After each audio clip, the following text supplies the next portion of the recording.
Bugs crashing your pack's party? Whether they've got paws or sneakers, your pack deserves a home that's protected from pests. That's where Wondercide comes in. Plant-powered protection made with steam-distilled natural essential oils that actually work. It kills and repels fleas, ticks, mosquitoes, and ants without questionable ingredients or overpowering smells.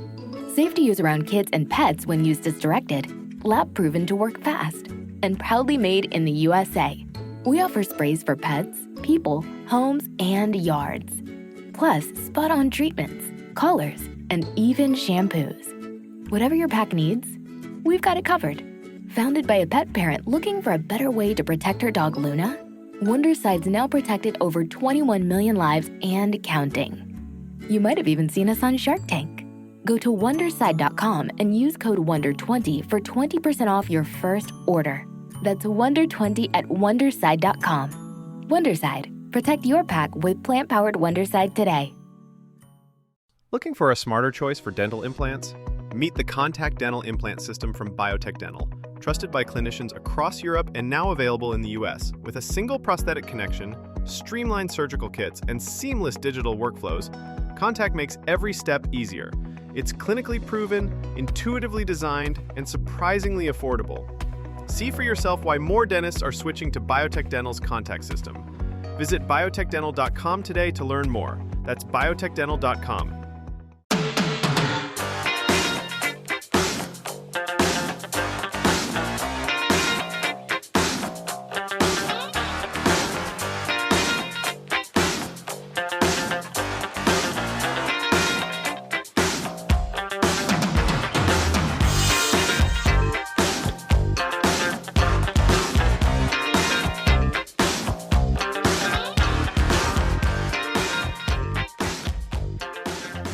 Let's do it in ways that make us feel good. No, you guys not a fan of that movie?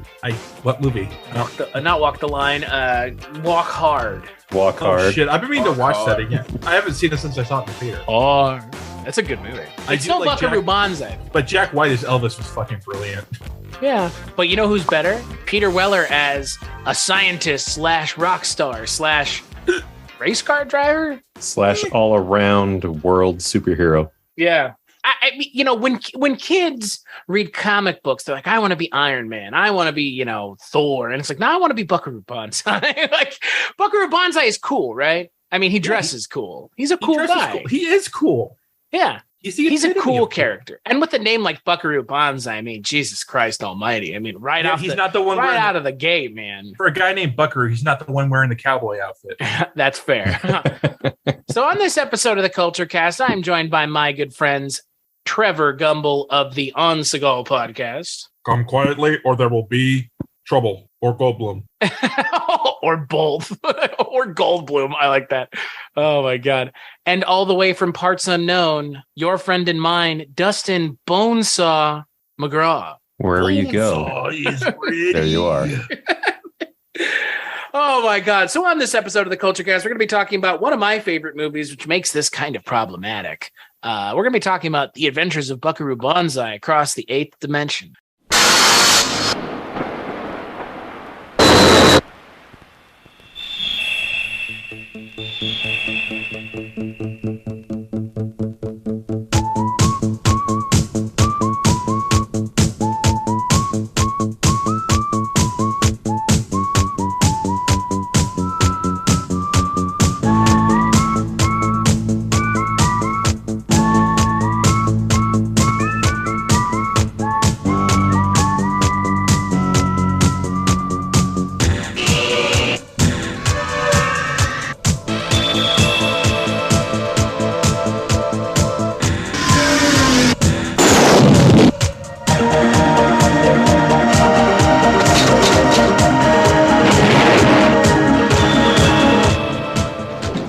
President's on line 1 calling about is everything okay with the alien spacecraft from Planet 10, or should he just go ahead and destroy Russia? Tell him yes on 1 and no on 2.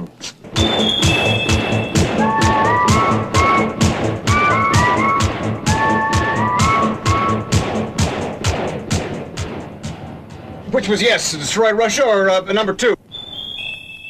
So the film is directed by W.D. Richter, written by Earl Mac Rausch, and it stars Peter Weller. I mean, it stars a lot of, but it stars Peter Weller, Ellen Barkin, John Lithgow, Christopher Lloyd, Jeff Goldblum, Vincent Schiavelli, Dan Hedaya, Clancy Brown is in this movie.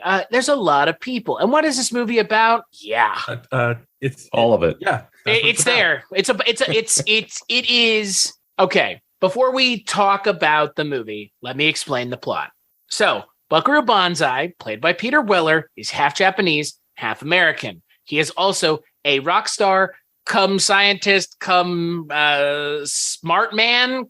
I guess it's never really, he is just smart. Imagine Tony Stark, but cooler and in a rock band. And you have Buckaroo Banzai. Buckaroo Banzai, at the beginning of this movie, is learning to use the oscillation overthruster that should allow him to pass through solid matter. In passing through solid matter, he enters a alien's dimension, a second dimension on our own plane of existence, where he essentially sets into motion the entire film, because in being successful in going through to another dimension, that trips the alarm of one Dr. Emilio Lizardo, played by John Lithgow, who had previously gone into another dimension and been possessed by aliens, I guess, or driven mad. I guess possessed by aliens. I guess he's John Whorfin now. All the characters that are aliens in this movie have John something as their name. Yes, this is one of the jokes, many jokes of this movie. And Buckaroo Banzai and the Hong Kong Cavaliers must stop John Whorfin, along with John Big Booty or John Big Booty, John Littleberries. There's a lot of Johns in this movie. Buckaroo Banzai and the Hong Kong Cavaliers have to stop the aliens, the Lectroids, from taking over Earth, or I guess they're trying to leave, but the other Lectroids, the black Lectroids, are going to blow Earth up if John Whorfin gets away, to prevent him from getting away. This whole story again. The old chestnut. When will Hollywood think of original ideas? Right. Whoa, yeah, one of the least fucking original ideas you've ever heard. Holy shit. So, Trevor, you were the one out of the three of us who had never seen this before. And so what did you think sitting down to watch Buckaroo Banzai for the first time? I didn't know what to think while watching the film, to be honest with you. It was surreal. It was absurd. It was kind of cool. But it exuded like cool, you know? Buckaroo Banzai, the band, that scene was cool with Ellen Barkin wanting to kill herself. And in my mind, I thought, is she trying to kill herself because the music's that bad? Or is she just John Lithgow having a fucking ball playing this villain? Christopher Lloyd and Vincent Schiavelli as his henchman. Big Booty was someone that John Big Booty was Chris Lloyd's character, because he gets shot at the end of the movie. But he wasn't a henchman; he was his own villain, and he kept getting mad at it. He keeps getting mad at John Lithgow for mispronouncing his name as Big Booty instead of Big Booty. Tay. So Trevor, I guess my question to you is, did it, given everything you had heard about it, which I mean, I know you kind of knew a little bit about it. Yeah. Was it as weird as you expected it? I would say so. To be honest with you, I'd heard about Buckaroo Banzai and seen clips in passing. I'd never actually sat down and watched the whole thing. I had bought it on Blu-ray a long time ago because Shout Factory was having a sale, and I decided to splurge on some. I even picked up some. I picked up a couple I hadn't seen before, and one of them was Buckaroo Banzai, because I thought, you know what, with all that shit, it seems like it's right up my alley anyway. It's 80s. It's got Goldblum in it, and it's got Peter Weller. It's a sci-fi action flick, and so sure, I'll pick. I enjoyed it. I really did. It's definitely. I definitely wanted to see the further adventures of Buckaroo Banzai against the what was that called? Against the crime syndicate. The crime syndicate. The international crime syndicate. They made into a comic, I believe, for that one. Yeah, it's like, and I want to say, wasn't there a book, right? I think so. It's like a book. And I think when they were thinking about making it a television series a few years ago, they had tapped Kevin Smith to Helmet. And I don't think it never got off the ground, unfortunately, because I'd be interested to see what Kevin Smith would bring to the Buckaroo Banzai universe. I mean, I would love to see Buckaroo Banzai say "cum slut" a bunch of times or "fuck a donkey." Right? I'm being facetious. Kevin Smith could offer nothing to Buckaroo Banzai. There's no way. I like Kevin Smith, and I don't think he could offer like it's not. I don't know. It's different sensibilities. I think so. This is like its own weird. I don't know. Like, what would Kevin Smith make of this? Like, it's not like a dialogue-driven story. No, it really isn't. It's very much set piece, right? And action. It's like a comic book movie. And visual gags. So yeah. Kevin Smith known for all of those things. Okay, I'm not. You know what? We don't have time for a debate on this. So I like Kevin Smith, man. That's the problem. Kevin Smith. I just don't. I let me put it this way: I wouldn't want to watch Kevin Smith do a superhero movie either. Now, this is me saying this, not knowing how it's going to be received. But Guy Ritchie or James Gunn? James Gunn would, yeah, James Gunn. But this is like, in a lot of ways, Guardians of the Galaxy draws from this. Yeah, but I think Guy Ritchie, he's too self-serious. Yeah, I could be. It would be a different kind of movie, but it could be fun. Yeah, I can't see him doing like he's done. I mean, he done comedy because Lock, Stock, and Snatcher, kind of dark crime comedy, right? But this is a more absurd, kind of lighthearted, I guess you could say. It's more inspired by like 70s kung fu movies. I mean, that's what Richter and Rausch were going for. It's basically a live action comic book. Bugs crashing your pack's party? Whether they've got paws or sneakers, your pack deserves a home that's protected from pests. That's where Wondercide comes in. Plant-powered protection made with steam-distilled natural essential oils that actually work. It kills and repels fleas, ticks, mosquitoes, and ants without questionable ingredients or overpowering smells. Safe to use around kids and pets when used as directed, lab-proven to work fast, and proudly made in the USA. We offer sprays for pets, people, homes, and yards. Plus, spot-on treatments, collars, and even shampoos. Whatever your pack needs, we've got it covered. Founded by a pet parent looking for a better way to protect her dog Luna, Wondercide's now protected over 21 million lives and counting. You might have even seen us on Shark Tank. Go to Wondercide.com and use code WONDER20 for 20% off your first order. That's WONDER20 at Wondercide.com. Wondercide. Protect your pack with plant-powered Wondercide today. The audio commentary. It's a dying art form, but here at One Track Mind, your wonky yet affable host, Ryan Luis Rodriguez, analyze film through the prism of these embryonic forms of podcasting, one audio commentary at a time. Masterpieces, crapster pieces, live action, animation, cult classics, films literally no one has ever heard of. No track is too small, and no track is too big. Join me and my guests from the entertainment world as we keep these features alive every other Tuesday. Hey, who else is going to discuss Bill and Ted's Bogus Journey one week and Citizen Kane the next? Us, that's who. Sure, you have to put up with my voice, but there's a certain give and take in this industry. That's One Track Mind, part of the Someone's Favorite Productions family and available wherever you get your podcasts. It's in a lot of ways it totally is. And I don't think Ritchie has that sensibility to him to make. That's true. But James Gunn, definitely. Yeah, James Gunn has totally James Gunn's like bag. Like if they said, okay, we're going to remake Buckaroo Banzai or make a Buckaroo Banzai sequel, and James Gunn is at the helm, I would feel very safe in knowing he was making. Yeah, I would too. So Dustin, what about you? What I know this was not your first time watching Buckaroo Banzai. Well, this movie is awesome in a lot of ways in that there's a lot of big names in it, and maybe at the time they weren't as big as they are now. Essentially, most of those people that are big names now were just like, it's insane, frankly. There's some heavyweights all across this thing, which makes it a lot of fun to watch. Yeah, because you get to see everybody's chops, even though it's an absurd movie. You get to see everybody's chops in this. And to everything else we already said, it's like a live action comic book. Buckaroo Banzai is this guy that just does everything and goes and rocks in a dive bar with his gang/band.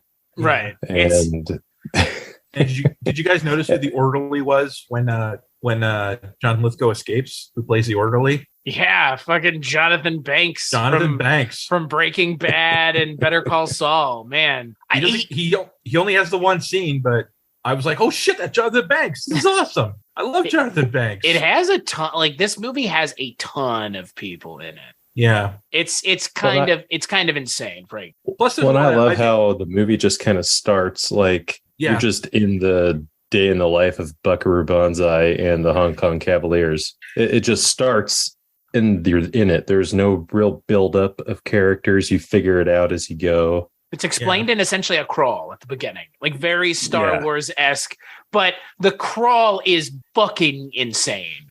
It's like half Japanese, half American scientist rock star, Buckaroo Banzai. It's like, what the hell am I getting myself into? Wrap your minds around that. Yeah, but again, like for me, it sets the tone for everything that comes after. I mean, every single thing that comes after.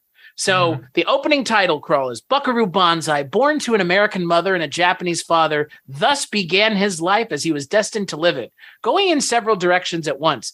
A brilliant neurosurgeon, this restless young man grew quickly dissatisfied with a life devoted solely to medicine. He roamed the planet, studying martial arts and particle physics, collecting around him a most eccentric group of friends, those hard-rocking scientists, the Hong Kong Cavaliers.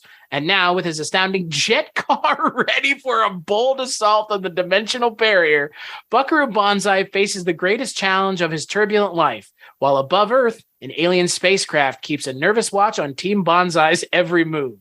That is, without a doubt, the most fucking insane title crawl you will find in a movie with people that are not just like Whitney Moore level of actors, like Birdemic type stuff, where it's like, this is like, it's just craziness, like Velocipaster, where it's like the gag is the idea and everything else sucks. This movie could have been the gag is the movie is a gag, but it's not very good. It's not.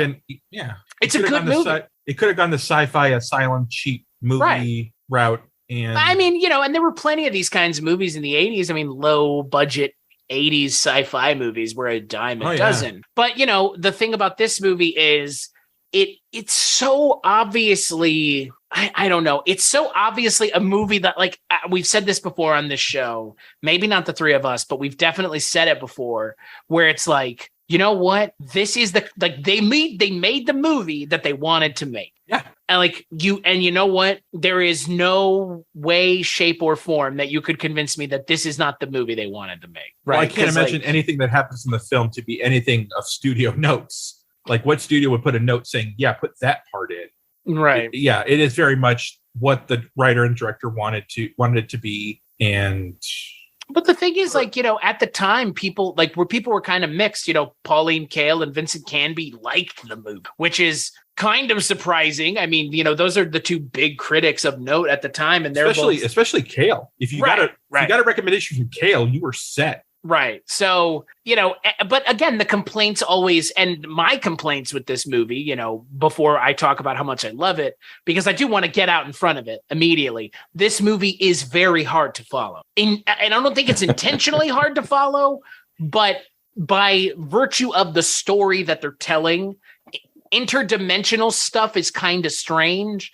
And they also, I think they don't do themselves any service by introducing two races of aliens that look fucking identical. Yeah. Like I know, they call them the black Lectroids. And then at one point, John Lithgow says the blacks, which was, I did not remember that at all. It's a little different today. Maybe the first time you saw it. Yeah, man, it was a little much, but the black Lectroids and the gray ones, they look so similar that it's kind of hard to tell what's going on sometimes, who is with who, because there are some that are just the bad guys, and then there are the black ones that are after, trying to get a hold of Buckaroo Banzai to kind of let him know what the stakes of everything. But yeah, it's a rather complicated movie. But if you can get a around the plot, it is without a doubt one of the strangest movies that you will watch from the 80s, but it is also a ton of fun. Like, I don't know how you can watch this movie and not just be overjoyed by the way it ends. Like, by the time you get to the end of the movie, you're like, I'm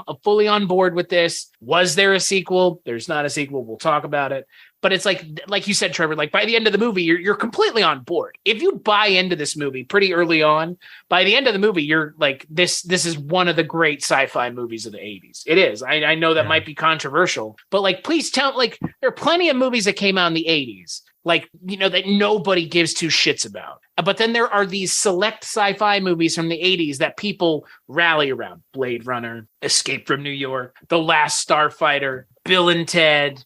This movie, I mean, this movie has a massive cult following. Like, this is not, you know, this probably didn't have as big of a cult following 10 to 15 years ago that it does now. But I don't know if you guys saw Ready Player One, but in Ready Player One, one of the main character dresses up like Buckaroo Banzai at one point, which was so strange because it's like, that is so far removed from like a big budget Spielberg film, but yet here it is. And they're like, I'm dressed up like Buckaroo Banzai. And it's like, who the hell in the crowd is going to know that? I guess some people did. I mean, of course there are people who did, but with Ready Player One is a discussion for a whole other podcast. It's a real bad movie. And it's a real bad book too. My feelings about that film Never seen it. Very complicated. Very complicated. Have you read the book? I've read most of it. I remember when I was reading the book, all I was thinking was, this is basically just references to 80s and 90s stuff and hoping people will like the book just because, oh my God, it mentioned that thing I liked from when I was a kid. 100%. That was my takeaway too. It was like a just very pop thin culture. Plot, very thin plot holding it together. A lot of pop culture regurgitation. Like, he has to go through the entire script of War Games, and he knows all the lines, Matthew Broderick's lines in War Games. Like, cool. Yeah, when you read the book, you're thinking this kid needs to get laid. It's a very, you know, again, it was just weird to see a Buckaroo Banzai callback because it's like, again, I know that this movie has a big following, but like, I haven't met a lot of people that are like this movie a lot. It's not one of the bigger cult followings. I mean, it has a pretty big cult following. Yeah, I mean, but it's not like Rocky Horror, right? Yeah, but compared to, like, you know, sometimes cult followings take time to really find themselves. It's fair. You know, it's like the Monster Squad. Even 10 years after the movie came out, I always felt that I was the only one who really remembered and liked that film. But God, then again, I love that movie. Yeah, but then again, a few 5, 6, 10 years after that, then it started being recognized as this cult classic. I also think the internet helps, right? Like, because the internet definitely helps. In the 80s and 90s, I mean, you felt like, like you just said, like, I love these things, but like, I don't have anybody to commiserate. Now it's like, just go on r/whatever the fuck. There might even be r/Buckaroo Banzai for all I know. I wouldn't be surprised if there is. And just go in there and talk with other people and be like, oh my God, like, I love this movie XYZ. You couldn't do that back in the day. You could write into Starlog and Fangoria, but like, in terms of interaction, like, that was about as far as you could get than going to like a local con, maybe. Yeah, I mean, even you'd have to go into like a chat room. In the early 2000s, it was still in its budding phase because you'd only find them in stuff like GeoCities or Alta Vista or whatever, like these. Bugs crashing your pack's party? Whether they've got paws or sneakers, your pack deserves a home that's protected from pests. That's where Wondercide comes in. Plant-powered protection made with steam-distilled natural essential oils that actually work. It kills and repels fleas, ticks, mosquitoes, and ants without questionable ingredients or overpowering smells. Safe to use around kids and pets when used as directed. Lab-proven to work fast. And proudly made in the USA. We offer sprays for pets, people, homes, and yards. Plus, spot-on treatments, collars, and even shampoos. Whatever your pack needs, we've got it covered. Founded by a pet parent looking for a better way to protect her dog Luna, Wondercide's now protected over 21 million lives and counting. You might have even seen us on Shark Tank. Go to Wondercide.com and use code WONDER20 for 20% off your first order. That's WONDER20 at Wondercide.com. Wondercide. Protect your pack with plant-powered Wondercide today.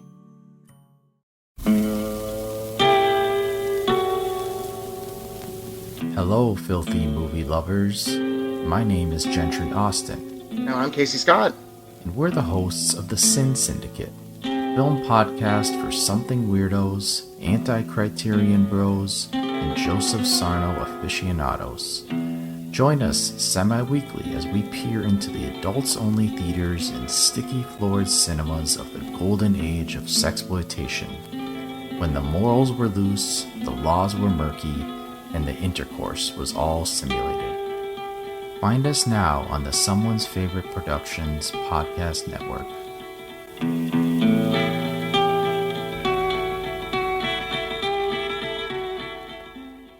Fan sites that, like, you know, were made with these free templates that you had on the internet with, you know, a MIDI file of the song because you couldn't put the real song on there for copyright reasons. Can you imagine a MIDI file of the song from the end of this movie? Bing, bing, bing, bing, bing, bing, bing. Oh, I bing, guarantee bing, you, bing. I guarantee you I could find that. Oh, I'm sure. So let's talk a little bit about the movie's cast. So we've kind of, Trevor mentioned it in his opening quote, but you have the one and only RoboCop, Peter Weller as the lead, a very, very young Peter Weller, I might add. This is pre-RoboCop, right? Yeah. Like 7 years. Or no. Yeah. This is what year was this? 84? This was 84, so this was 3 years. Only 3 years then. It's only 3 years before RoboCop. But yeah, so he's 3 years before RoboCop. He works on Firstborn and A Killing Affair in between Buckaroo Banzai and RoboCop. I mean, Buckaroo Banzai is being set up as like a vehicle for many things, like TV, movies, TV shows, more movies, toys, games, like blah, blah, blah, blah. It's like, it's one of those movies where it's like they had a bunch of stuff ready to go. Yeah. And then it, like, for whatever reason, kind of didn't hit the mark. And again, I think it's obvious why it didn't hit the mark. We'll talk about it. But Peter Weller is really good in this, right? Yeah. Oh, yeah. Peter Weller's a good actor anyway. Yeah, I agree. I mean, I think he's one of the better. He's one of those like character actors that when I see him in something, I for the most part, I'm going to probably like the movie. I mean, RoboCop, Naked Lunch. He was in a season of Dexter, for whatever that's worth. But I mean, if you're in RoboCop, which I think we can all agree is like one of the quintessential 80s films, like that's like there are actors who have several famous roles to their name, but most actors would kill to have one as good as RoboCop, to the point where they're making a RoboCop video game next year or this year. And they're like, we need to have Peter Weller's involvement. Like he's iconic. I know that there's more, the Joel Kinnaman RoboCop.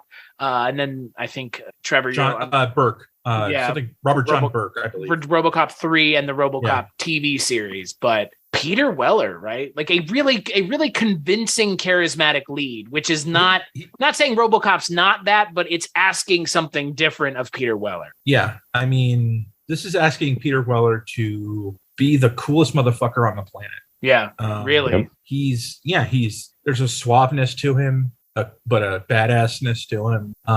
He internalizes like Eastern philosophy. You see that a lot. Like, I mean, it's obviously the whole, like, he's half Japanese thing, which, like, believable too. Like, I know Peter Weller is not remotely Asian, but like believable. I mean, I think again, Buckaroo Banzai, his name aside, like I like Peter Weller a lot in this movie. Like you said, Trevor, for an actor who I don't associate normally outside of this role with like coolness or being cool. It's like RoboCop's not a cool role. Like his fucking arms and legs blowing off and a bullet in his head. How cool is that, really? Yeah, like, but he's cool when he becomes RoboCop, though. Well, sure, but he's cool for a different reason, right? Okay. This is the kind of cool where any one of us would love to be able to rock that suit and the bow tie and, do all the crazy weird shit and just like literally say like, we're taking the hyper thruster converter and we're going out and blah, blah, blah, blah. It's like, yep, all right, I believe it. Sure, whatever.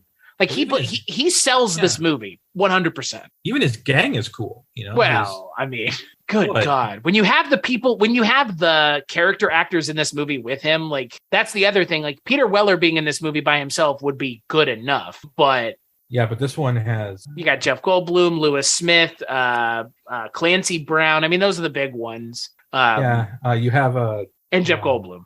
Yeah, who is like. Again, like this is pretty early in Goldblum's career as well. I mean, Goldblum is acting in 74 with Death Wish, and then 84, so a decade later, he's in this movie, but we're still 2 years removed from The Fly and almost, 9 years removed from, I guess, the role that he is famous for now, the Ian Malcolm role, which, I mean, is a good role in Jurassic Park. I think we could all agree, but... I think you skipped over one of his best roles. You know what? I don't care, Trevor. Chris? I know what you're going to say, and I don't care, but go ahead. Only 3 years later. I give you the floor to fucking stink up this podcast with Transylvania 65000 once again. It, not me. I said it, but me. You weren't talking about Into the Night. You weren't talking about anything else. You were talking about Transylvania 65000. Fuck yeah, I was talking about Transylvania 65000. Have you seen this movie, Dustin? I love Transylvania 65000. Thank you. Fucking degenerate. Dude, I watched that movie so much. What is, here's the thing. There are a select few of us. Gina Davis. That's what it is. That's okay. Yes, Gina Davis is fine, but nothing else in that movie is good. As the butler. It's funny. It's not funny. You know about me, I know about you. I swear to fucking God. Oh, John Biner, Carol Kane. Produced by the Dow Chemical Company. Yeah. Yeah. I love it. Feel? Yeah, whatever. You know what? No fucking shame. You know what? There are few and far between people who come on this show that... Yeah, Mike White and I are the ones who don't like it. He's not going to listen to this now. He's not going to listen to this. I'm not sure he was going to listen to it before, but now he's definitely going to turn it off. Look, at the end of the day, you can like Transylvania 65000 just fine, but Jeff Goldblum is fantastic in this movie. Oh, he absolutely is playing Jersey. Yeah, Dr. Sidney's Libel. Yeah, his name's Jersey, but he's wearing like this cowboy get up. My favorite character name in the film is Perfect Tommy. Lewis Smith is Perfect Tommy. He's pretty good. I haven't seen him in a lot of stuff.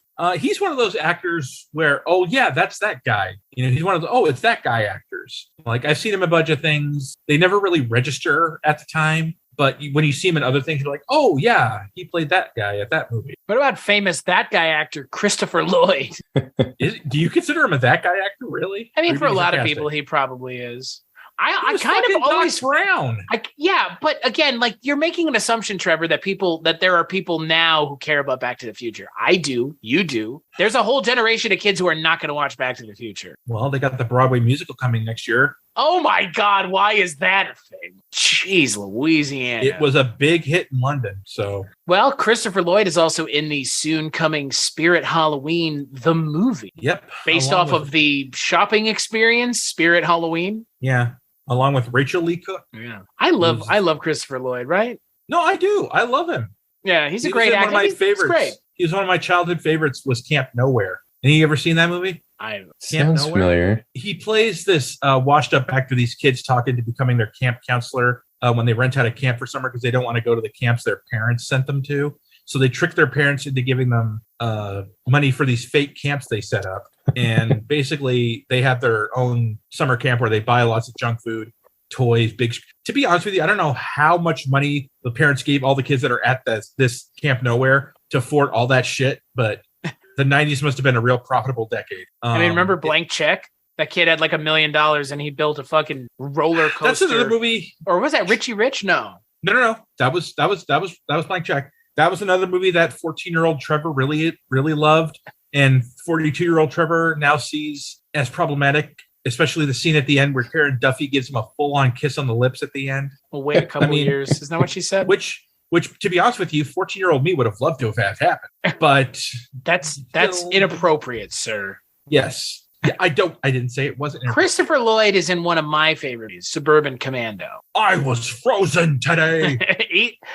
I don't know. Like Chris Lloyd has been in a ton of stuff. I mean, Star Trek, Back to the Future, Suburban Commando, Who Framed Roger Rabbit? Oh, terrifying. Angels in the Outfield, Anastasia as Rasputin. He's pretty scary in that movie. He was even in Piranha. Oh yeah. He was in the Oogie Loves and the Big Balloon Adventure too. Then again, that movie was one of those. Christopher Lloyd is not afraid to take a movie for a paycheck.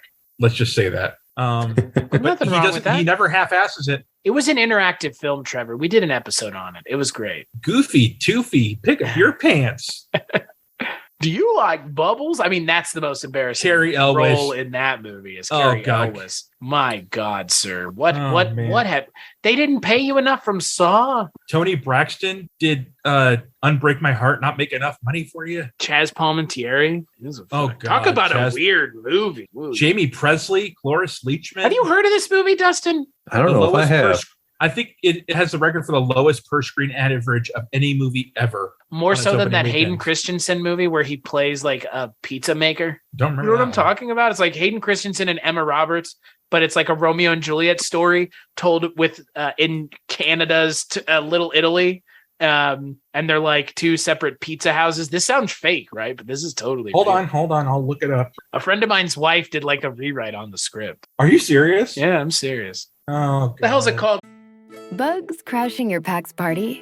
Whether they've got paws or sneakers, your pack deserves a home that's protected from pests.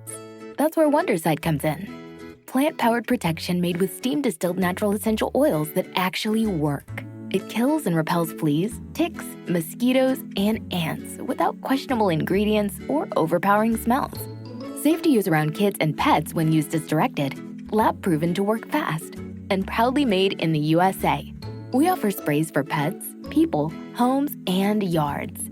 Plus, spot-on treatments, collars, and even shampoos. Whatever your pack needs, we've got it covered. Founded by a pet parent looking for a better way to protect her dog Luna, Wonderside's now protected over 21 million lives and counting. You might have even seen us on Shark Tank. Go to Wonderside.com and use code WONDER20 for 20% off your first order. That's WONDER20 at Wonderside.com. Wonderside. Protect your pack with plant-powered Wonderside today.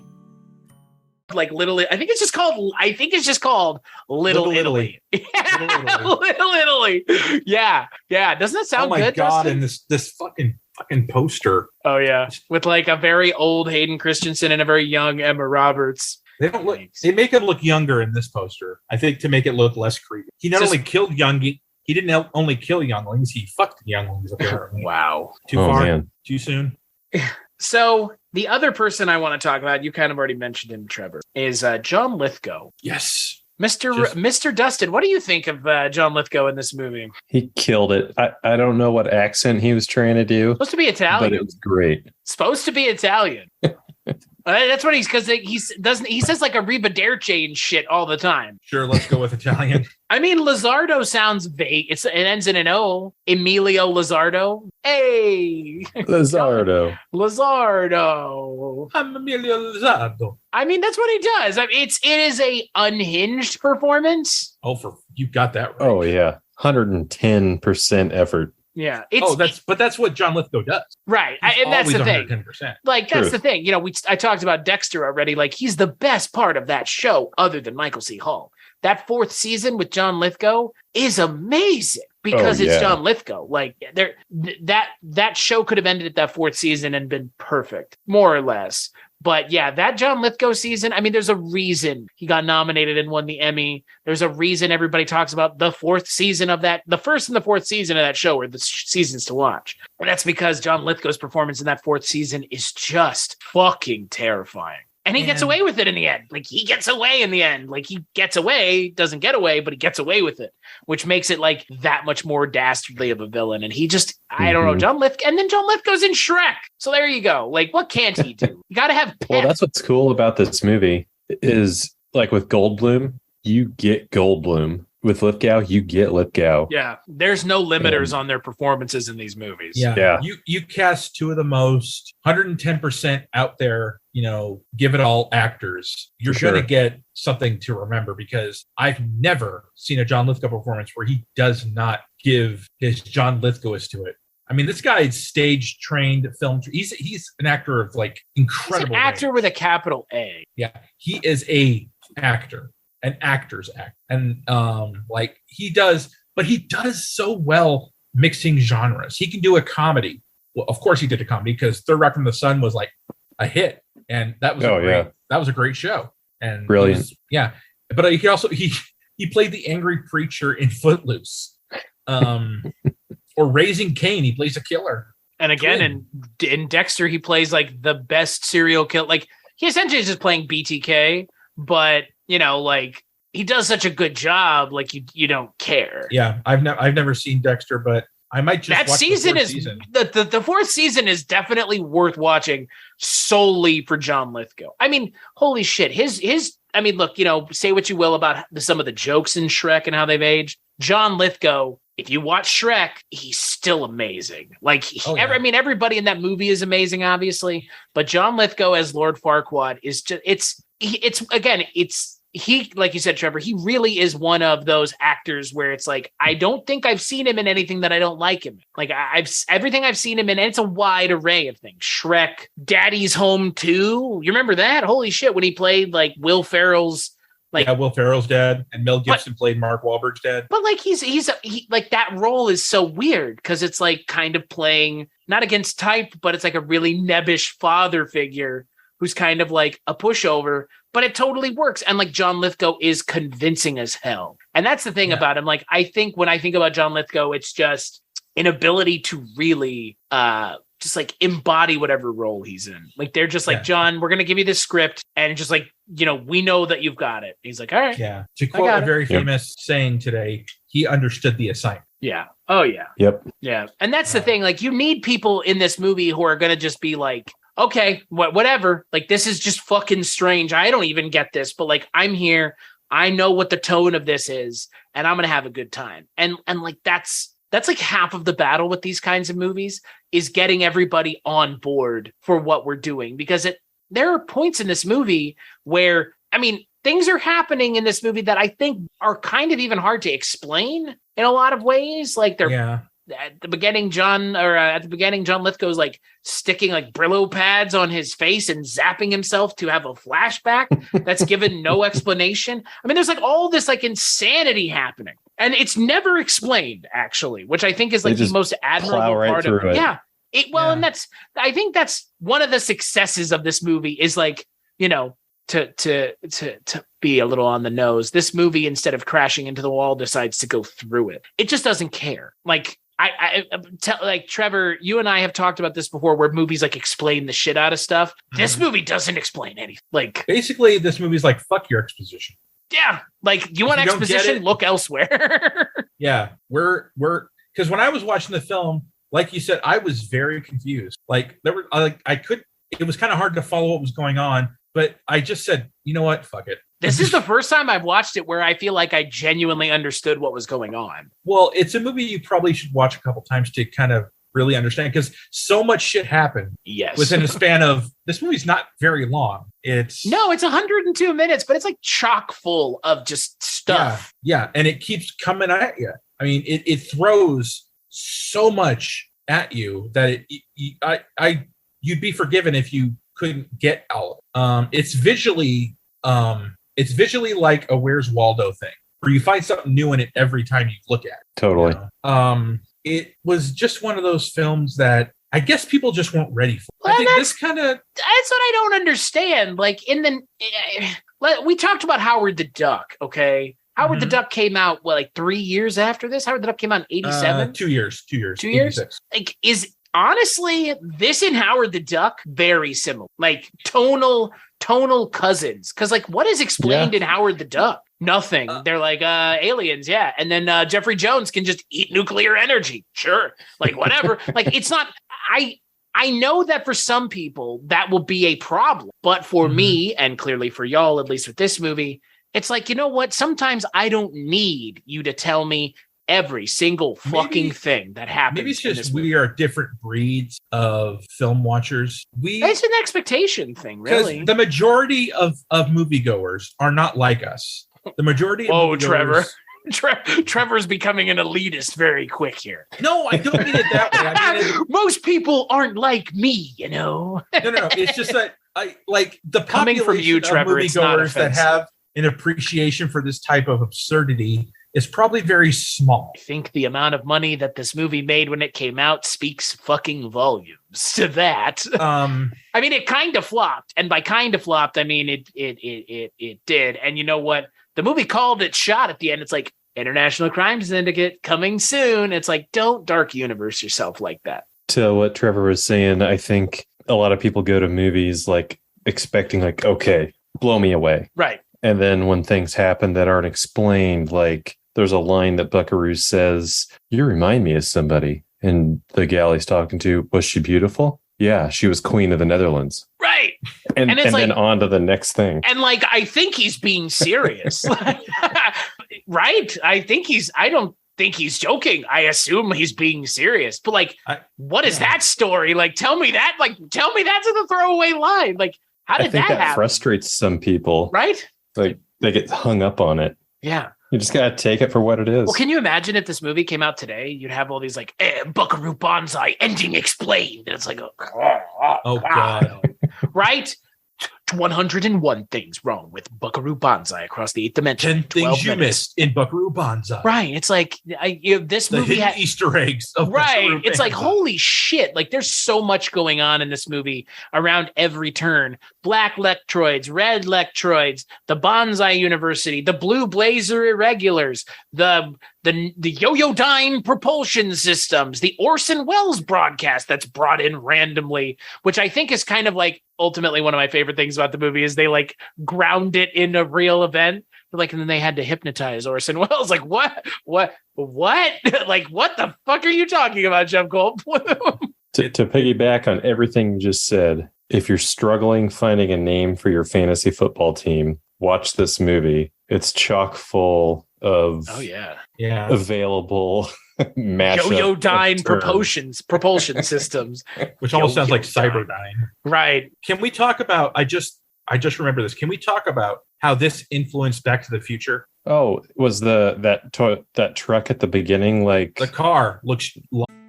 Bugs crashing your pack's party? Whether they've got paws or sneakers, your pack deserves a home that's protected from pests. That's where Wondercide comes in. Plant-powered protection made with steam-distilled natural essential oils that actually work. It kills and repels fleas, ticks, mosquitoes, and ants without questionable ingredients or overpowering smells.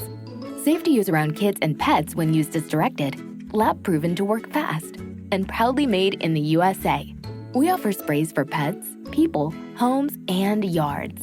Plus, spot-on treatments, collars, and even shampoos. Whatever your pack needs, we've got it covered. Founded by a pet parent looking for a better way to protect her dog Luna, Wondercide's now protected over 21 million lives and counting. You might have even seen us on Shark Tank. Go to Wondercide.com and use code WONDER20 for 20% off your first order. That's WONDER20 at Wondercide.com. Wondercide. Protect your pack with plant-powered Wondercide today. Version like 1. You can see the design of the flux capacitor. Totally. Christopher Lloyd is in it. Yeah, I mean, Back to the Future can thank this movie for something. I don't know. I think the person that needs to be thanking people for this, because this is the thing that I showed you guys before we started. So in The Life Aquatic with Steve Zissou from 2004, Wes Anderson pays homage to the ending of this movie. The ending of this movie. rips it off, plagiarizes. But yeah, in that movie, you have Jeff Goldblum. And so at the end of this movie, I don't want to say it's the most famous part of this movie, but if you have never seen this movie, the likelihood of the thing you have seen, if you've seen anything from this movie, it's the ending. More than likely, I would think. Probably because it's like, did you know that blah was inspired by blah? Because Steve Zissou at the end of that movie, you have the characters all kind of walking towards the camera and the camera's pulling back. Mm-hmm. Not pulling back, but they're walking towards the camera and the camera's kind of pacing them.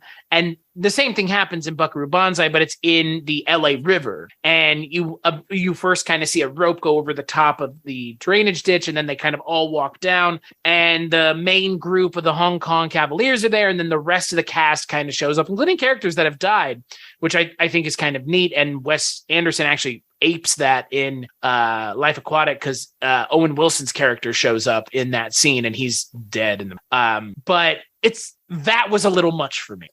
In Steve Zissou, you mean? Yeah, like it's my fault. My problem with it was they didn't really do it well. Right. It's like it's done half as well. It's not like one of the many reasons the ending scene works so well and it's so memorable is because the LA River in and of itself is such a fucking boondoggle in LA, but it's such a I mean, there's a reason they've set so many things there cinematically because it's iconic. And plus, it's iconic in this scene because, again, they're walking around the LA River and you know exactly where they are. From the moment you see that rope come over the top, you're like, all right, they're in the LA River. And then again, I think this is one of the most iconic credit scenes, ending sequences of a film, period. Well, the thing about the Steve Zissou one that didn't work for me, at least, is when Buckaroo Banzai was doing at the end credits, it's almost like they were dancing to the music. Right. They're kind of walking in step to this theme song, which they even show his feet at some point. Like they show Buckaroo Banzai like walking, and then he does like a sidestep, and then he starts walking again. Like you said, reinforcing him dancing. Yeah, when they were filming that scene, I told you this earlier, they were actually walking to Uptown Girl by Billy Joel. But the director told them just start walking to the music. And that's what they did. They all did. And it's almost like they're walking in unison, in beat to the music. In the Steve Zissou, they're just walking. Yeah. You know? Yeah. It's like Wes Anderson didn't understand David Bowie. Yeah. A Bowie song. And they didn't understand that it's about the synchronization. It's about the energy, the beat. It's not about just having people walk with people coming in, you know, in small elements. It's everything. You know, it's everything. That's why. Yeah. I mean, again, that's why it's just energy. There was no energy in that. You can, again, the thing about this movie is you can tell that everybody who made this movie is having a good time. Exactly. And that they've committed completely to the roles and the expectations. Like you've said a bunch of times already, Trevor, they understood the assignment. Mm-hmm. Like this is a buy-in. If you're going to be involved in this movie, you have to 100% buy in to the expectations of the director, because the director and the screenwriter have a very unique, specific vision here. And again, I think that this movie works because it's very clear and obvious that everybody in this movie does buy in. Well, there was no misunderstanding of this movie. None whatsoever. No. They, you know, the director made sure they understood what they were doing, that there was going to be no confusion of what genre or what this kind of movie would be. Yeah. And there are some actors that are playing it straight, and there are some actors that aren't. I mean, I would contend that Peter Weller is the straight man of the film. He plays it 100%. Yeah. Well, but I mean, but he plays it 100% straight. Yeah. Like, and he has to, because he needs to be almost straight man for all this mania going on around him. But in another kind of movie, he would serve as the audience surrogate. But in this movie, he doesn't, because nothing is explained. I mean, still nothing is explained. So, you know what I mean? Nothing's explained, and he's got it all figured out. Right, exactly. The only person who needs to know what's going on is Buckaroo. Right. And he doesn't explain to the audience that he knows what's going on because he doesn't have to, which I appreciate. I mean, again, like I'm not going to say this is a movie made for smart moviegoers, but it's definitely, like you said, Trevor, a movie made for someone looking for something definitely outside of the realm of the usual and the expectation. Yeah. This is a very different kind of movie that I've rarely seen anything I can really compare it to. Yeah. I mean, again, that's my favorite thing about this movie is like when I tell someone like, you know, what are some of my favorite movies? You know, this is kind of one that does come up, but it's not something that many people have seen. And it's not something I'm going to suggest to a lot of people because it's not an easily digestible movie. It's just not. As hard, you know, it's definitely not for everyone. No. There will be people who will get pissed off because they don't understand what's going on. I won't say they want it. I won't say they want it spoon fed to them, but they definitely want something that they can kind of wrap their head around so they know who to root for and who to, you know, be against or something like that. But yeah, I'm not going to go the Rick and Morty fanboy route and say, oh, you have to be really smart to enjoy this humor, to appreciate this film. I'm not going to go that route. It's definitely like you have to really, I think you really have to have an appreciation for absurdist humor. Because I was gonna say, like, it's not really funny. Like, I don't know, like, it's not, you know, like, not that I'm saying Wikipedia is some sort of like indicators, but Wikipedia doesn't consider it a comedy. But like, it's like you said though, Trevor, like it's funny. But I think it's funny because it's just like one of the characters' names is John Big Booty, but he keeps saying it's John Big Booty. That's the Chris Lloyd character. And it's like they do that joke several times. And if it didn't work the first time, it's probably not going to work the fifth or sixth time they do it. But if you liked it the first time, it's probably going to work for you the several times they do it. And then there's the good payoff at the end too. But it's like, it's absurd. Like what is funny about calling a character John Littleberries? Like, I don't know. That's my favorite, John. I think it's John Smallberries. John Smallberry. But my point is just like this is one of those things like Tim and Eric, awesome show, like Eric Andre, like Nathan For You, like I forget what the other one is, the guy on Netflix, the one who did like the coffin TV thing. I've sent you a bunch of his videos before, Dustin. I think I've showed him to you as well, Trevor. The guy who plays Ugly Sonic in the Rescue Rangers movie. But it's like, it's a very specific, or even someone we talked about last time, Tom Green. Like that's a specific kind of comedy for a specific audience. And if that audience finds it, they're going to love it. But most people, 7 out of the 10 people you showed the movie to are going to be like, okay, like, no thanks. What the fuck was that? Right. And like, that I sat down and showed this movie to come to some of my friends in college. And there was only one person in the room other than me who like, everybody else was like, what did we just watch? I mean, another movie that you could say that about is Malignant. Yeah. I think Malignant is more, no, I guess, Malignant is pretty weird. I think Malignant's weird for like different reasons, but it's that same like 3 out of 10 people will enjoy it. Yeah. And it's also that like a movie that lacks explanation. Like they don't explain anything in that movie.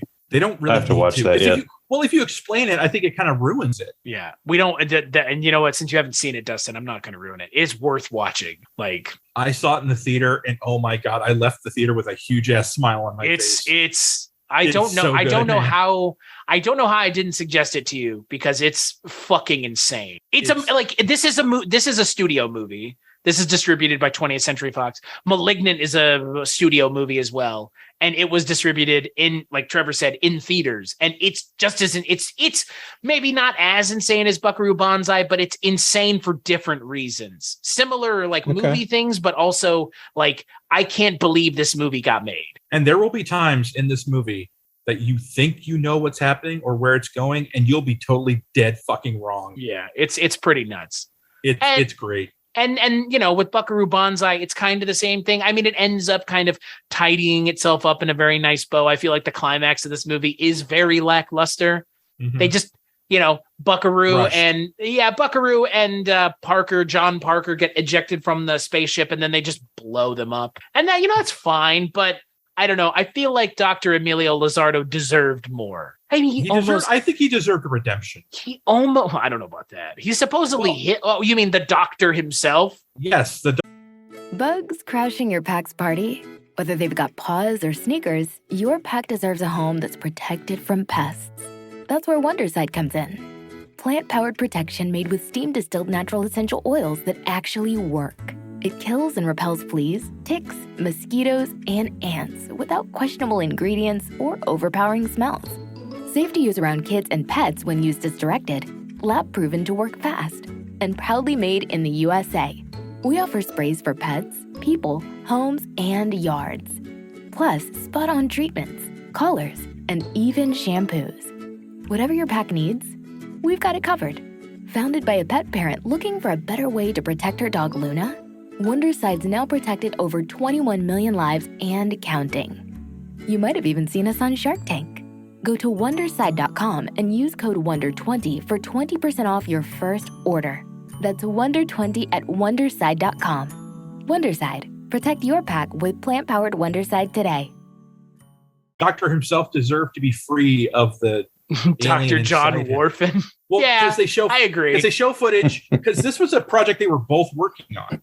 Banzai and Whorfin were both working on the project to go through matter. And John and his character, Dr. Whorfin's character, succeeded in doing that. Sort of. But he got stuck halfway through a wall. Didn't Buckaroo get stuck halfway? No, it was just the Dr. Lizardo. He goes halfway through because the professor can't let him know fast enough that it's not going to work. And he gets possessed by the weird aliens. Yeah, because, you find out that inside matter are small, tiny alien civilizations. Right, which makes total sense. Buckaroo Banzai's even this table could have aliens. Which makes you think, do we really want to go through matter then? No, yeah, well, that's the thing. Let's leave him alone. Yeah, well, that's the thing. Like when you see him going into the 8th dimension, like it's like a fucking nightmare. It's like a mid 80s visual effects nightmare. I mean, it's a lot of like oscilloscope shit, weird computer readouts. Like I don't know how to explain that. But then there's like little alien people that like fly at the windshield of the car, which is pretty great. I don't know. I love this movie, man. I'm unabashedly a huge fan of this movie. It's super weird. I can't believe it exists. Like even now. Like I was watching it with my wife, and she was like, "I've never heard you talk about this movie." I was like, "Yeah, I don't talk about it because like this is definitely not the kind of movie that you would like." But when her and I were watching it, she was like, "Yeah, this is all right," and I was like, "Okay." But it's again like it's not something that you're gonna just put on for a group of people. This is one of those things where it's like, "Oh, you're into sci-fi." It's sci-fi. It's not comedy. It's definitely sci-fi. But like again, it's like weird sci-fi. Yeah. It's a lot. It is weird. Well, your sci-fi. wife's reaction was pretty much what most people are going to think when they watch this right. film. I mean, again, it's a Shout Factory era release. You're going to like make a judgment call about what kind of movie this is. Yeah. However you watch it. I mean, it's on Pluto TV. It's on Tubi. And again, there have been, let's talk a little bit about it. There have been other things done with the IP. Like we mentioned, there was a Kevin Smith TV movie that they were going to do that never happened. They released a comic book tie-in. They did make a comic book run of Buckaroo Banzai, Return of the Screw. And then they did, like Trevor mentioned, the Buckaroo Banzai. It's a book that you can buy. Buckaroo Banzai, The Adventures of Buckaroo Banzai Against the World Crime League. And it came out last November, and I have heard nothing but good things about it. And it's been on my list of things to read. Maybe they'll get the machine going to finally get it made. I mean, the problem is at this point, like what is like I don't give a shit anymore. Like at this point, it's like Back to the Future, right? Like at this point, do you want them to do anything else with it? Because like let bygones be bygones. Like they missed their opportunity to do something else with it in the late 80s, early 90s when Peter Weller was he's 75 now. Like I'm not saying it couldn't work. It's a very different character at this point. But that's what Hollywood does. If they find out a property is profitable, even by like cult classic standards, they will milk it. Yeah, no matter how many decades have passed. I think the 80s is. I think we're done with the 80s nostalgia, though. It's like it's all 90s now. Like we're done with the 80s. We got Hocus Pocus 2 coming out this year. That's the 90s. Yeah, I know. That's what I'm saying. Yeah. It's now the nostalgia for the last decade was for people your age, Trevor. Now it's for people my age. Well, I have 90s nostalgia too, though. I know, but it's like it's the same, but it's different because like you were seeing it as more of an adult and I was seeing it as more of a child. You know what I mean? I think we still both have nostalgia. I saw it as a kid. Yeah. I saw it when I was 13. So I mean, that's more of an adult than I was. If you want to consider 13 more of an adult, that's fine. Then like, when did it come out? Like 93? I was 3. That's what worries me about the sequel coming. It's like, I mean, that's what worry anybody about a sequel to something 40 years ago. It's like the intentions of the people. It's like, I know you guys have been wanting to have a sequel for years now, but do you really? Be careful what you wish for. Yeah, remember Anchorman 2? Remember Blues Brothers 2000? No one asked for Blues Brothers 2000. Caddyshack 2? Remember? I mean, no one asked for that either. I mean, Zoolander 2. I mean, the list could continue. The only person who asked for Caddyshack 2 is fucking John Peters. Super Troopers 2, not terrible. I like Super Troopers 2. Super Troopers 2 was actually pretty good. But that was crowdfunded, and that was within the same, that wasn't too long after the first Super Trooper. It was like 15 years. Was it? Yeah, the original Super Troopers is like original Super Troopers like early 2000s. Yeah, it was. And that came out like in the last 5 years. I love Super Troopers is great. Slammin' Salmon. Have you seen that one? I think the Broken Lizard guys, Slammin' Salmon. Slammin' Salmon. I love Slammin'. That's a good one. That's their second best one. What's the best one? Super Troopers. I can't even abide Super Troopers as the best one. It's not my favorite. I thought Club Dread was kind of weak. I love Club Dread. Oh, I love Club Dread. Club Dread's great. Coconut Pete. Maybe I have to give it a rewatch. Dude, that's what we should do as our next episode. My God, that movie's amazing. Naughty Cow, Bungo and Toki. But I will say this about Club Dread. I cannot see anyone named Penelope anymore without thinking Penelope. That movie's amazing. Pina Colada Berg. Yeah. That bastard Jimmy Buffett, he released his song 3 months earlier than me. God bless you, Bill Paxton. Oh my God. Yeah. And like, but you know what my favorite Broken Lizard movie is? Beer Fest. It's just fucking good. It is great. Oh my God. Everything. What is it, Grandpapa?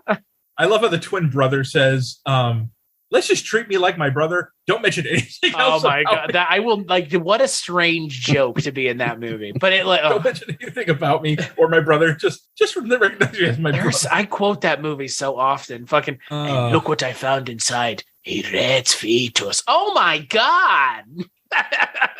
Everything about that movie is just Jürgen Prochnow as like the villain for whatever reason. Yeah.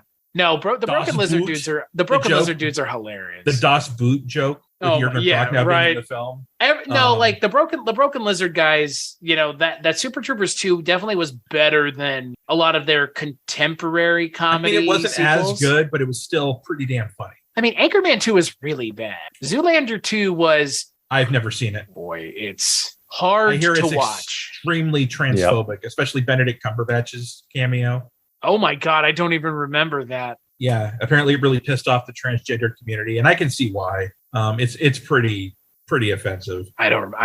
Is he playing like an androgynous model? Is that what it is? Okay. Okay. Not great. But I mean, I'm not sure Zoolander stands up either anymore. Like, no, I don't know how well it's aged. I mean, it was like 1999. Again, I haven't seen it in forever. Right. I mean, if I want to watch it, I'll just wait till Comedy Central puts it on for the 10,000th time. I love it though. It's like one of Ben Stiller's great. So. You mentioned the Slam and Salmon. Underrated. The late great Michael Clark Duncan. Meat Drapes. The Will Forte character who just reading a book. And he's like, and the reason he was, he just wanted to be in a quiet. He's dying of cancer. He just wanted a quiet place to read. And so he leave him a tip or something? A nice tip. I haven't seen that movie in a long time. But when he walks out the door, he gets hit by a bus. Is that? Yeah. Okay. God. Yeah. You know who I love? Speaking of character actors, Will Forte. Will Forte is great. MacGruber. I mean, have you seen MacGruber? Saw it in the theater with my dad. He fucking hated it. Yeah, that's right. You mentioned that movie. Talk about something that like had a movie that has no right being as good as it is, frankly. And I mean, have you seen The Brother Solomon? I missed that one. Yeah, it's another Broken Lizard one, Dustin. That like came directly to. What was the other one? Like that wasn't puddle jumper. Yeah, it was like their jumpers and their first one. I think it was View Askew. Actually, Kevin Smith helped. View Askew universe. Clerks 3 coming soon. Meta as meta can get. Because I think Jay Chandrasekhar did some behind the scenes work on Kevin Smith film. I just remember when Jay Chandrasekhar was in Jackass as the cab driver. Oh, the cab driver terrorist bit. Yeah. And what's his name? The guy who always gets the shit end of the Danger stick. Aaron. Yeah. Yeah. He shit beat out of him by him. Yeah. And he got pubes on his face, but they don't tell him. The part of the movie that I thought was they replaced his Johnny Knoxville's lotion with was it pig semen or something? Oh yeah. And they show footage of Johnny Knoxville actually using his lotion. I think I must have forgotten that part. Thank God. That's it. Anyway, But yeah, the Broken Lizard guys don't get enough credit. Jay does a lot of directing television. Yeah. He does a lot of, so they're doing okay, When you wait 15 years to make your sequel, the likelihood that it's good is going to be very low. Yeah, they kind of lucked out with that. I mean, it still wasn't as funny as the first one, but it still had a lot of good laughs in it. Tacoma FD is really funny. I don't want a sequel to Buckaroo Banzai. Like, as someone who's a fan of this, like, I don't need any more. Like, just know they're going to reboot it. You know it. Why? Money. I don't think they will. They would. That's what I'm saying. If they were going to, they would have. Okay. Like I think 80s nostalgia is out the door, man. Like we can't live on 80s nostalgia alone. I think once this podcast gets out, right, this will be it. This is the catalyst. It'll light a fire. Yeah, but I don't think Roush is going to be writing the sequel because after he wrote Wired, I think his career was dead. The John Belushi movie where it's John Belushi as a ghost, and his guardian angel played by Ray Sharkey going through his life and all that shit. And apparently, John played by Michael Chiklis. Okay. You have to. I don't know if I should say watch it. It is very fucking awful, and you kind of wonder why the fuck was it even made, because it was so disrespectful to, like, Dan Aykroyd actually put a hex on the film, and he got a guy fired off a movie he was doing because he was in Wired. Man, now that is some petty ass bullshit. Oh, he was fucking pissed, man. He was so pissed about this movie. It is, yeah. Like Michael Chiklis felt he got blacklisted for quite a few years because he did this film. That seems fair. What W.D. Richter adapted? What? He rewrote the entire screenplay and updated it and modernized the screenplay for Big Trouble in Little China because it was originally a Western set in the 1880s. And so W.D. Richter adapted the screenplay into the modern day story that we have. Big Trouble in Little China, one of the great actions. Another thing they're trying to remake with The Rock. Oh, the Sean Connery movie? No, Big Trouble. No, that's Rising Sun. No. They're trying to remake Big Trouble in Little China with The Rock. Oh, I thought you said remake The Rock. Okay. Remake The Rock with The Rock. The Rock is a perfect fucking action. I love The Rock. It's one of my favorite action movies. I haven't seen it in a long time, but the thing I remember about it is that it's supposedly, I guess you could think headcanon that Sean Connery is playing his James Bond from the original James Bond movies. And they kind of give some, like, don't they give some stuff where it's like, he was like a secret agent. And it's like, oh, he's James Bond. There was 90s and Bruckheimer just seemed to fit. Hey, man. Maverick. Yeah. Pirates of the Caribbean movies. That first Pirates of the Caribbean movie is still fucking amazing. I mean, Crimson Tide, still like amazing, tense thriller. Uncredited, written by Quentin Tarantino. Everybody's favorite. Yours and mine. Prolific podcaster Quentin Tarantino. I have not listened to that podcast. Do you know? No, I don't. Who was credited in Buckaroo Banzai, but was deleted out of it? Who? Jamie Lee Curtis. That's right. I think I read that, yeah. Because he was supposed to be like Buckaroo's mom. Wife. Oh, mom, yeah. Yep. It's on the Blu-rays. Which makes sense. I mean, I don't know why, but I believe that. Yeah. Right? It's so random. Well, Jamie Lee Curtis is the kind of actress who's probably game for anything, any genre. Yep. She's pretty up for anything. So I could see. And at the time, she was probably like, "You got Goldblum, Lithgow, right?" Yeah, yeah. I mean, hell, I should go and watch that scene because Jamie Lee Curtis is awesome. Yeah, she's great.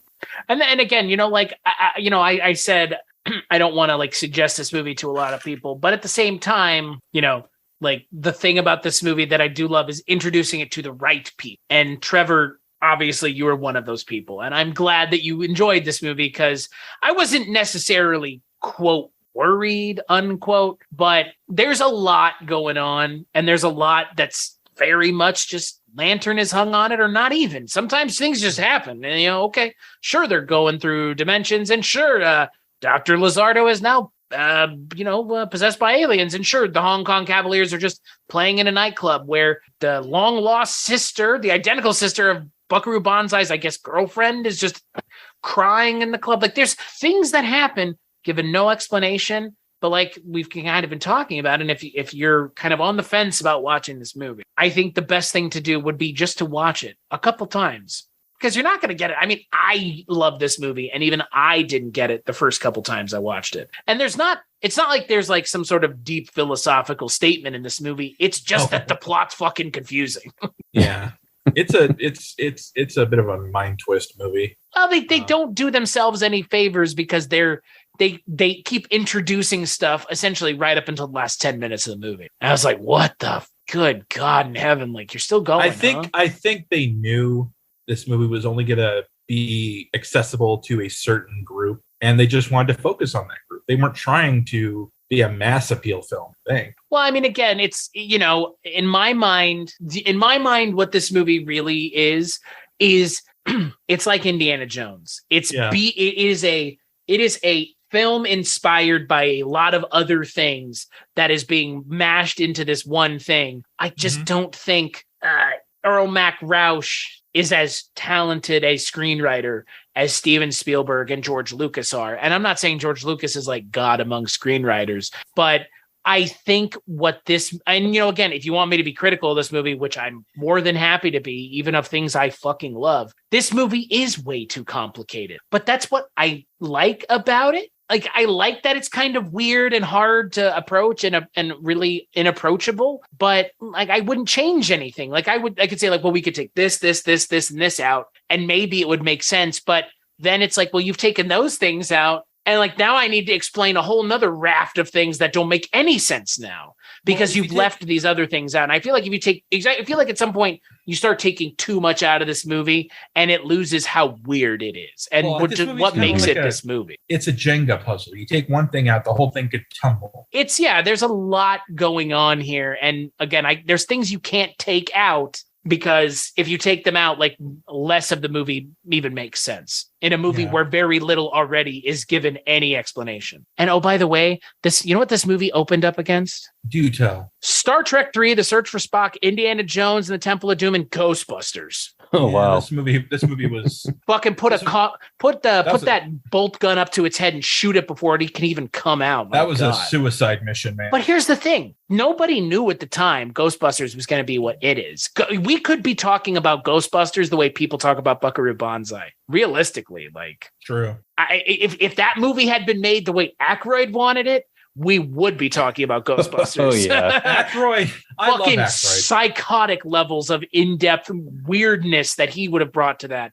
I mean, the original script for Ghostbusters was unfilmable, right? For all intents and purposes. It was basically the Ghostbusters were already a set-up organization, and there were various divisions throughout the universe. I think, at least through the United States. At least that's the. I think he wanted he wanted it to be so grand in scope that they could go to hell and like and into the future. I think there's like time traveling. Yeah, he wanted to make this movie that would cost what, like a couple $100 million. And in 1984, that would have been cool, but But then again, you can't blame the people for saying no to that concept. No, but look at what we end up getting instead. Like that's classic. The thing. But that's the thing. Like what makes Ghostbusters classic is that it takes a pretty crazy idea, really kind of chops everything off that it doesn't need, and then grounds it in reality. Like Ghostbusters is grounded in reality.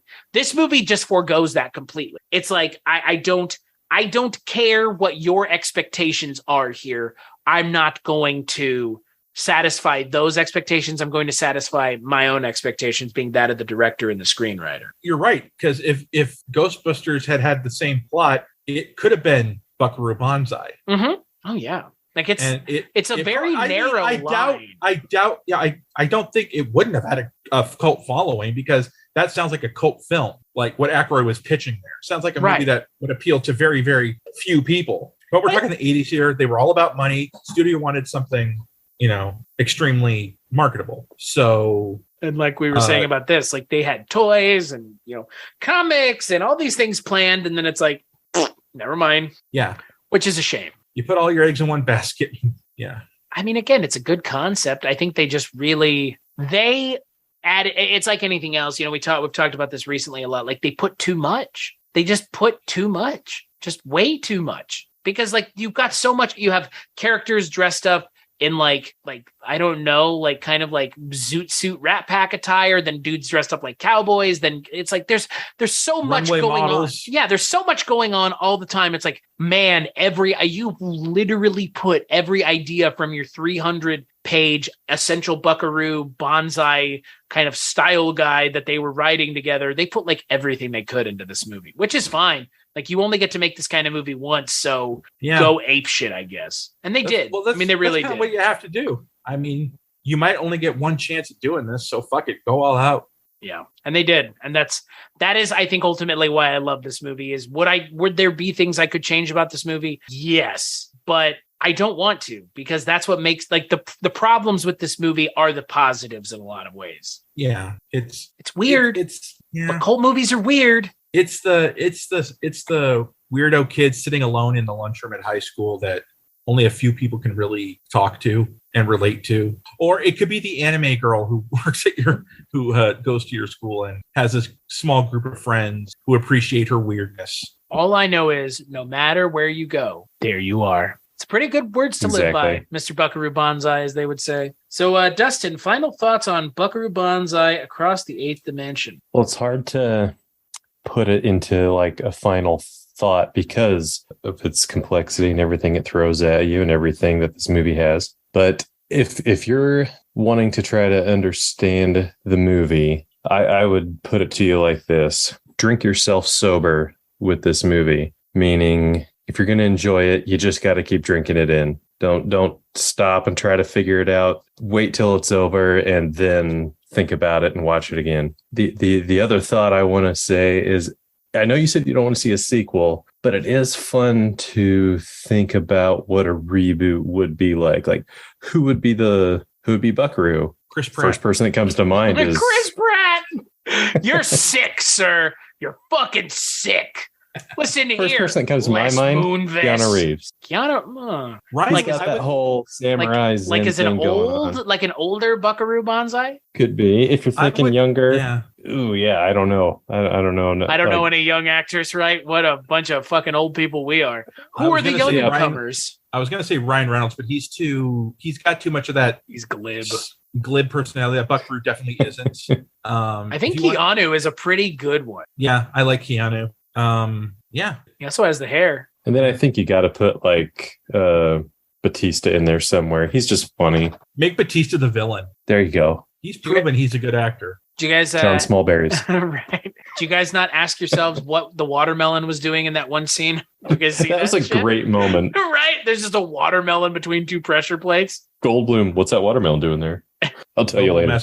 Goldblum asking the questions that need to be asked.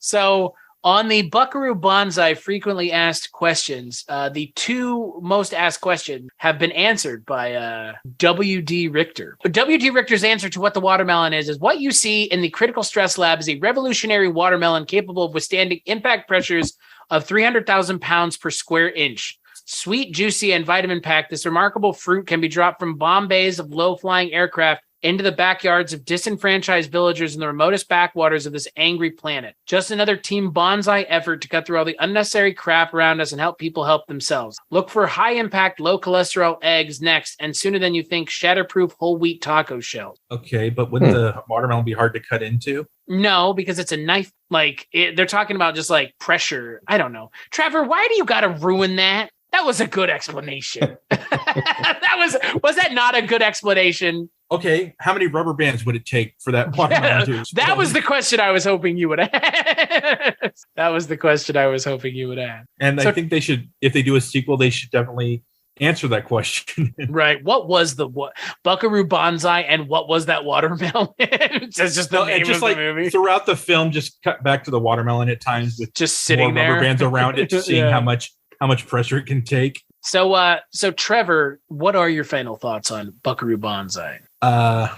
It's Buckaroo Banzai, man. I mean, it defies explanation or criticism. It's a film that I really enjoyed, but I can understand if people don't enjoy. And in that way, it's almost critic proof because it's very unpretentious in its intent and its content. And so I appreciate it for that because it's not, it's not, like you said, it's not supposed to be like brainy humor. It's very much of the absurd comic book style. It's its own thing. It would be accepted more today because I think like a lot of Marvel films have gotten into this like absurd technology villain thing. It's very much, you could see very much an inspiration for Guardians in the right. Did you roll your eyes? Me? No. Okay. No, I agree. We totally talked about that. Like, you're 100% right. Star-Lord is Star-Lord, the character, wants to be Buckaroo Banzai. Who doesn't? Totally. Because Star-Lord is a child of the 80s, right? Yeah. So maybe this kid saw Buckaroo Banzai and fucking just wanted to emulate him, and he wanted Star-Lord to be that cool and suave. So maybe that was James Gunn intent. So I mean, there's no way James Gunn didn't see this movie. This is if I've ever seen a movie that it was made for James Gunn, this is the movie that James Gunn would watch. For sure. Yeah, there is a reason that this movie is one of my favorite movies. It is because it is just one of those movies that either, I mean, again, I don't, like you said, Trevor, we don't want to sound like elitists, but either you get it or you don't. Like it's kind of binary with this movie. If you sit down and watch this movie, you're going to have an opinion about it. You're either going to be like, that was a lot of fun, or what the fuck did I just watch? And actually both answers are perfectly applicable, because as far as I'm concerned, my response was, what the fuck am I watching? But by the third or fourth time I saw it, I was like, I'm on board this. And yeah, like we've mentioned, this is a movie that requires you to watch it several times, but there's nothing wrong with that. It's just, there is a lot going on. And if you don't like it, that's understandable. Yeah, for this sure. This is not one of those movies where you say, well, you just didn't get it. Yeah. It's a movie like, yeah, I get it. It's definitely a movie that's not gonna appeal to the mass audience. Well, like, yeah, I get it. You get it. But like, yeah, I don't fault someone for not getting it, because no, absolutely not. Yeah, absolutely not. There's a lot going on here. Yeah, it's very much an acquired taste. Yeah.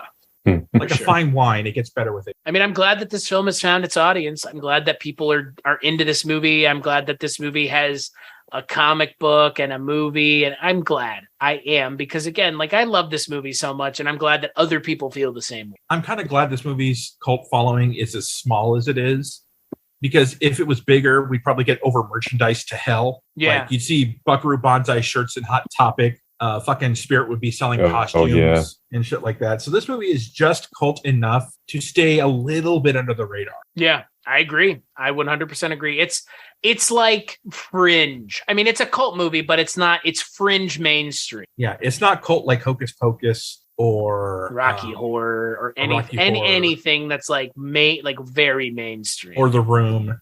It's very much cult in the fact it is, it's very much a small but dedicated following.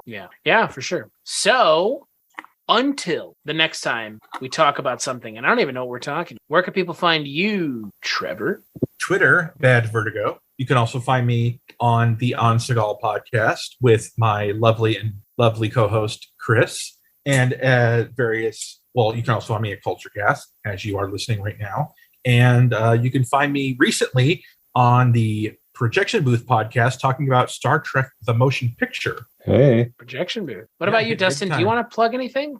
Well, where you can find me, it's the same place you left me the last time. On the floor. Nothing to plug.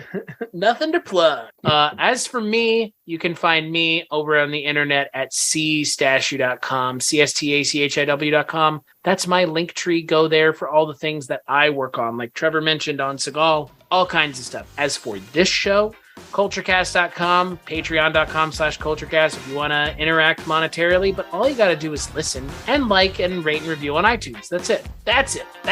So that's what you should do if you want to help us out. If not, I totally get it. Dustin, Trevor, thank you guys so much for joining me and getting to talk about one of my favorite movies. Kind of hard to talk about something you love so much, but I'm glad you guys joined. So my pleasure. And we'll catch you on the next episode.